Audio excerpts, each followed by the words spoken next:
Hello everyone, welcome back to Vickie's Country Home. Today I'm going to bake some more bread, and this is a little bit different method. This is a sourdough sandwich bread, and I'm getting this recipe from King Arthur's website. It does use instant yeast, so I don't want to hear about it not being a true sourdough. It does use sourdough starter as the basis for it. But this is not going to have an overnight ferment, so it is going to need that extra boost from the little bit of yeast. But I always get someone to tell me that it's not a true sourdough because it doesn't use a starter. Well, to each their own. There are some that benefit from a little bit of commercial yeast, and this is one. So I wanted a nice sandwich bread with a nice texture. I believe this is going to give that to me. So it starts out differently from other sourdough breads also, because you make a levain. And basically the night before you're going to do this, you're going to combine 1 cup plus 1 tablespoon of all-purpose flour plus half a cup plus 1 tablespoon of cool water and 3 tablespoons of a very active sourdough starter. So I did that last night and it's ready. It looks beautiful. I'm going to see if you can see this. It's really foamy, bubbly. It looks beautiful. Now it says 12 hours. But it also says 12 hours at about 70 degrees. My house is not at 70 degrees. It's pretty cool in here. So it's taken a little bit longer, and that's okay because I had work to do this morning, so it's all good.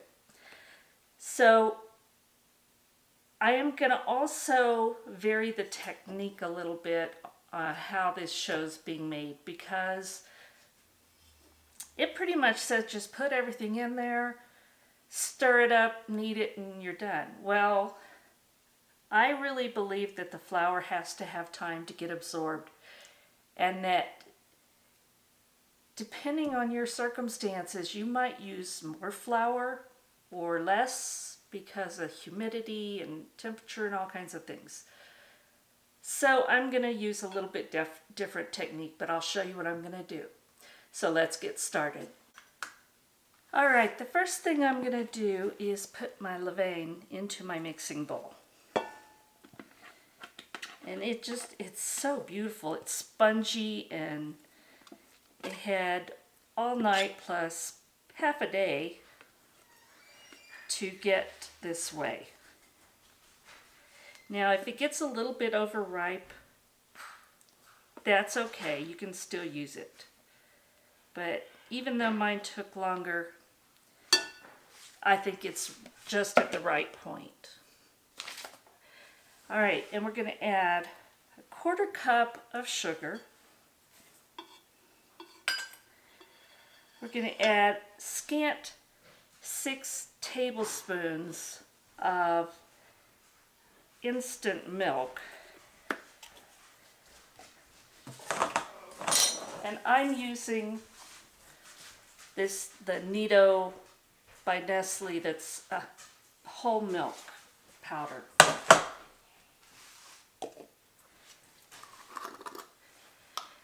We're going to add 2 teaspoons of instant yeast, and this is the instant kind so that it's like for a bread machine.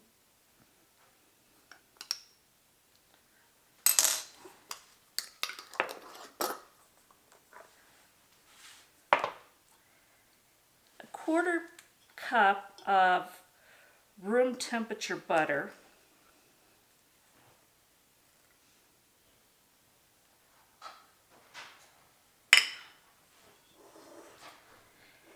And then I have 1.5 cups of cool water, 70 to 80 degrees about.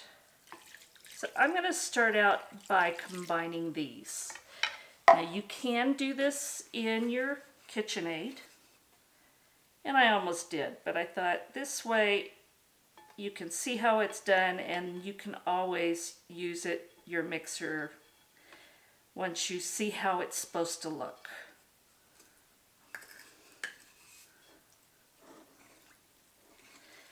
So I'm not going to try and completely get these mixed. I just want to break up that butter and the levain just a little bit before I start adding in the flour. And by the way, the levain is floating, which is a good sign.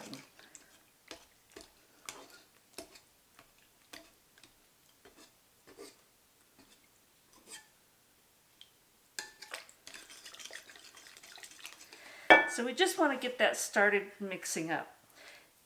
Now what I'm going to do, this will have salt, but I'm going to add that later in the process because I don't like mixing sourdough starter and salt.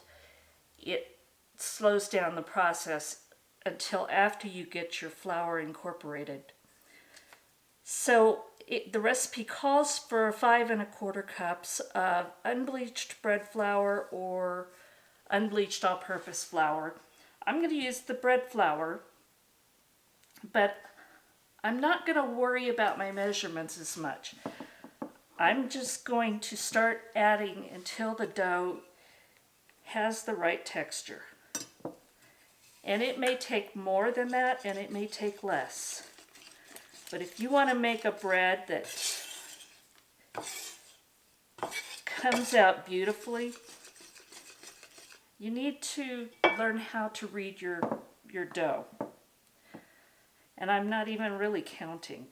So I'm just going to put maybe half to a cup at a time, probably half to 3/4 a cup, and blend it in. This is giving the dough time to, the flour time to really get moistened through the process. We're not forcing it all at once. We're getting just a little bit at a time. And I am trying to still break up the butter because you're not putting it in melted. This is going in just room temperature. And if you don't have one of these Danish dough whisks, oh, they're worth every penny. They're so much easier to blend, plus they're just easy to clean too. And if anybody's ever cleaned up after making bread, you would know what I'm talking about.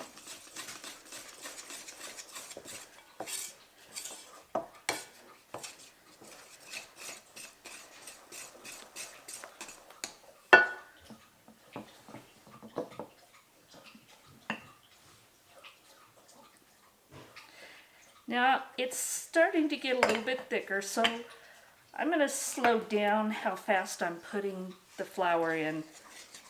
Again, I'm really not measuring. I'm just going by the texture of the dough. But you can see it's starting to become a very, very sticky dough at this point. It's not even close, but it does take longer to blend that in.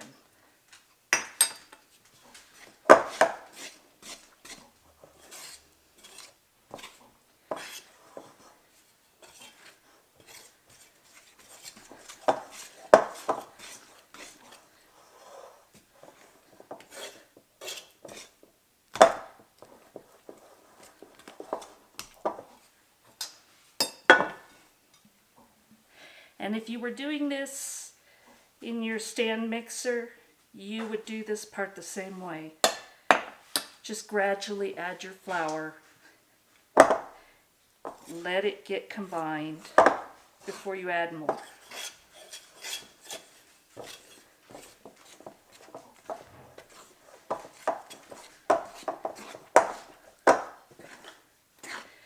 Now you can see it's becoming more of a dough. It's a shaggy dough. As you can see, it breaks, but it's a dough.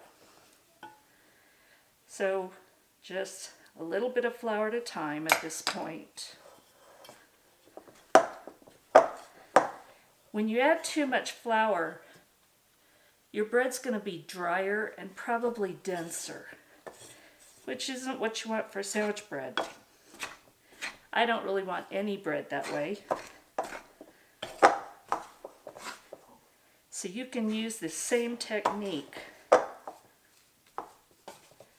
for pretty much any bread you're making. And you know, with me, most of my sourdoughs are no knead anyway.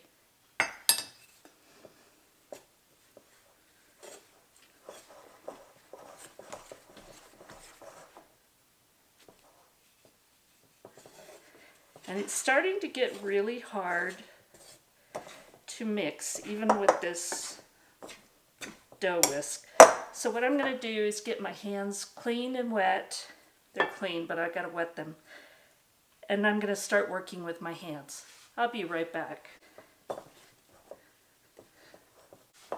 And again, we're still going to add flour, but we're going to do it just gradually.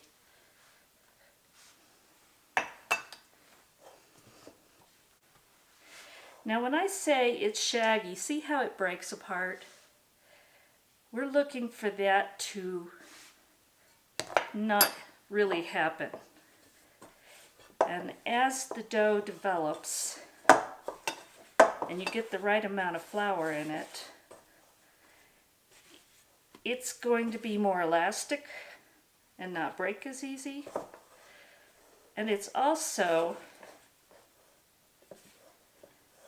developing that gluten. And the gluten is what gives you the nice loaf of bread.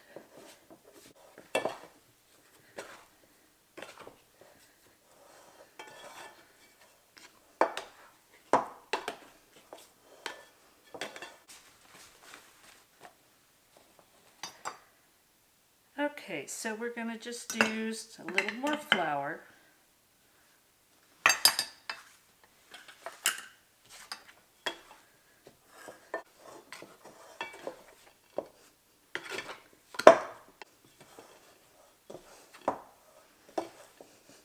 Your recipes always say to knead until it's smooth and elastic, but that's really kind of, how do you know when that happens? So that's when you do the window pane. And even if the dough is sticky, it's still, you see, it's breaking. Still not there, so we're still going to add more flour. It's been a long time since I've made bread that I didn't make in my KitchenAid or didn't use the fold and turn method like I do with sourdough. I've gotten pretty spoiled.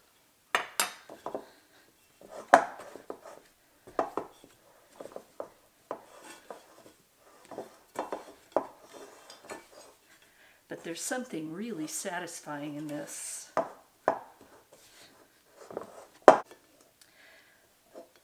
But as you work it, the bottom of the bowl is mostly staying clean.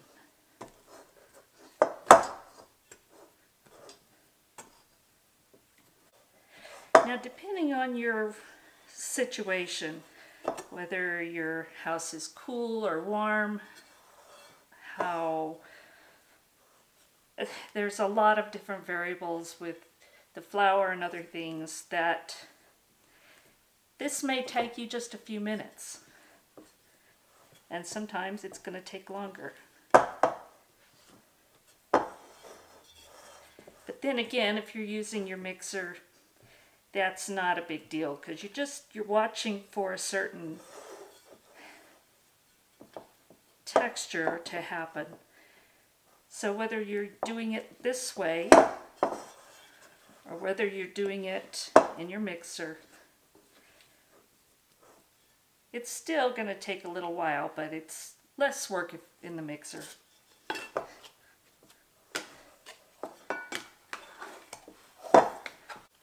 Okay, I added a little more flour because the recipe actually says you don't want an overly sticky dough. It was still kind of sticky, but if you look now, it's really not looking like that.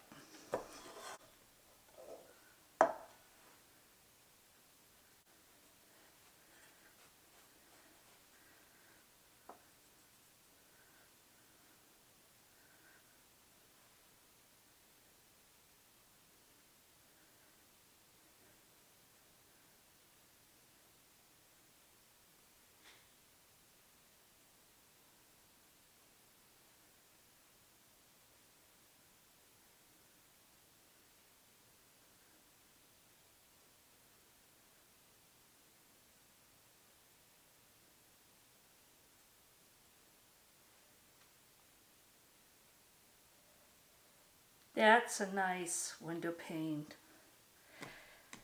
So I'm going to call this dough ready. Alright, so I forgot to add 2.5 teaspoons of salt. So what I did is I took it out of the bowl and put it on a very, very lightly floured board. And I just kneaded that in for a couple minutes, just to get the salt distributed. And you can see that time plus that extra kneading also gave me a really nice dough. So now I'm just going to put some oil in my bowl. And I've kind of formed this in a ball, but nothing fancy.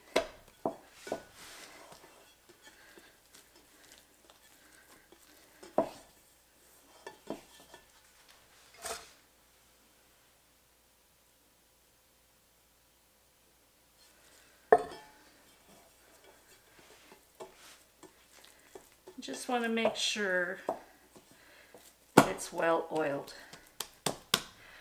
So now I'm going to cover this up and we'll come back in 1 to 2 hours. Alright, it's been a little over 2 hours. I had got sidetracked with work, but it has risen nicely. So we're going to test this. Take 2 fingers, poke them in.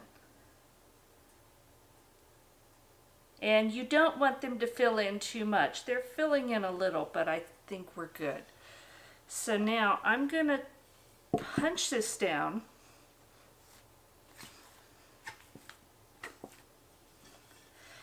And I'm going to put this out on a lightly floured board so that I can cut it out and shape my loaves.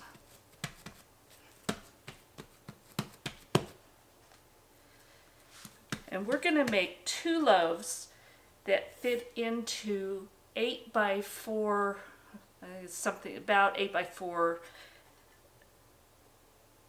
loaf pans. So I'm going to just get it as close as I can.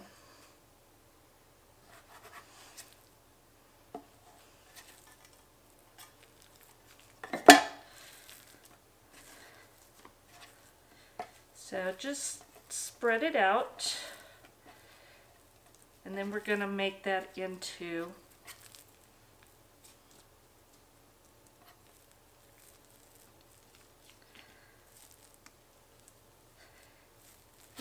rolls that will fit into those loaf pans. So let me go get one.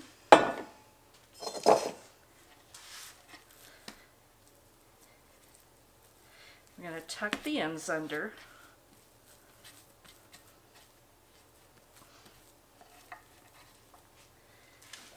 And then put that in there.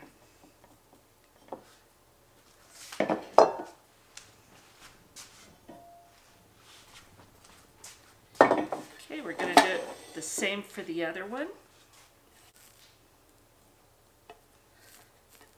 All right. Going to tuck the ends under and put that in the loaf pan. Now we're going to cover these with plastic wrap that I'm going to coat lightly with oil, and we're going to set them in a warm place to rise for another 1 to 2 hours. And again, this is sourdough. It does have yeast in it, but it's got quite a bit of sourdough in it too.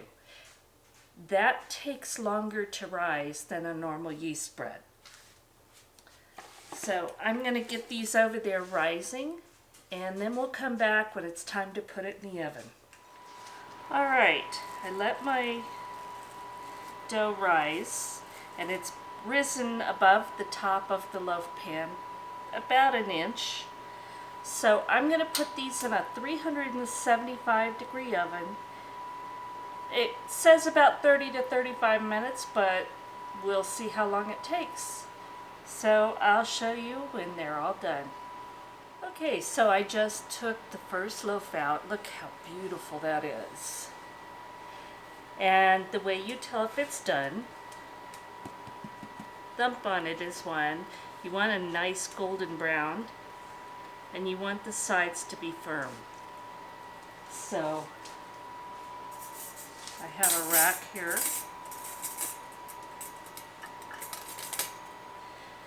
And we are going to just take this right out of the loaf pan.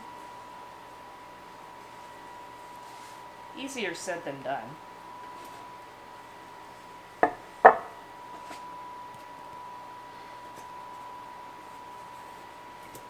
And that is a beautiful loaf of bread. And here's the second loaf, just as pretty.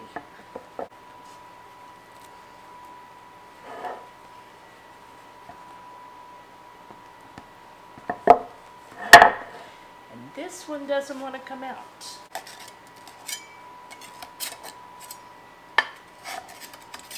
Well, that's not sticking. There we go.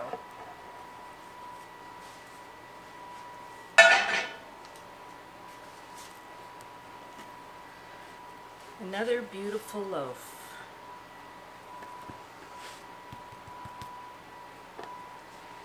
So I'm going to let these cool completely. If you slice into them now, you're going to ruin the texture if you're going to use it for sandwiches. So as much as I would love to cut into this and take a taste right now, I'm going to restrain myself because I want these to be sandwich loaves that we can use for lunches. So we'll come back. Alright, my loaf of bread has cooled, and we're going to slice it and we're going to try some.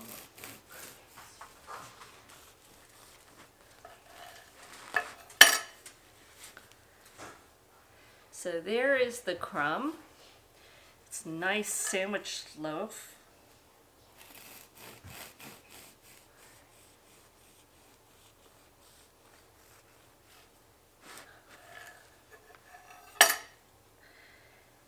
And this looks and smells amazing. So I'm going to put some nice butter on it.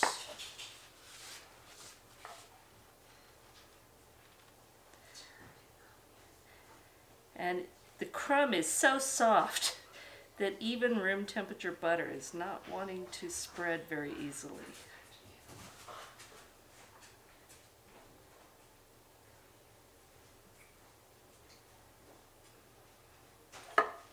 Here we go.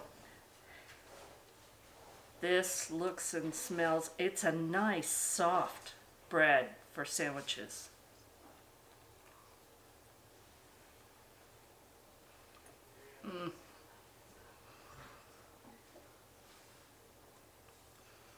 You wouldn't know this was sourdough. It does not have the sourdough taste at all. It has almost a slightly sweet taste.